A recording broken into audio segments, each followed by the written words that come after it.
महिला समावेश ओडिशा सारा करने निर्देश आसी से क्रम आम आज जयपुर निर्वाचन मंडल महिला समावेश आरंभ करूँ। यही महिला समावेश मुख्य उद्देश्य रहा जो योजना सब कार्यकारी लोकाभिमुखी कार्यक्रम कर मिशन शक्ति माध्यम जो सब योजना यही सब योजना घरे घरे माँ मैंने जापार कि ना से अवगत करवा से आहरी सशक्त करवा से जपरी लोकाभिमुखी कार्यक्रम घरे घरे पहुँचे पारे तार सुफल पाइपर से विषय गोटे आलोचना करने महिला समावेश आयोजन कर आपण मैंने समस्ते जानते आम प्रिय मुख्यमंत्री नवीन पट्टनायक महिला मान अग्राधिकार बेसिस सबू कथार प्रायोरिटी दौरान और पंचायत स्तर में जहाँ से 50% करते आगामी दिन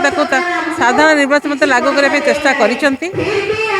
समस्ते जाचु आज जब माँ गोटे सम्मान पाई केवल संभवपर हो पार्टी आम प्रिय मुख्यमंत्री आज घर कणर बाहर की प्रत्येक महिला जड़े जड़े नारी नेत्री होगा चेष्टा कर तेणु आगामी दिन कह ओडिशा रे नारी मान केते सशक्त होती।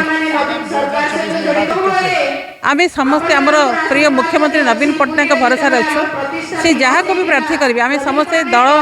एकत्रित हो सी जहाँ को प्रार्थी करा समस्त एकत्रित हो निश्चित भाव जीतने चेष्टा कर दल सब एकत्रित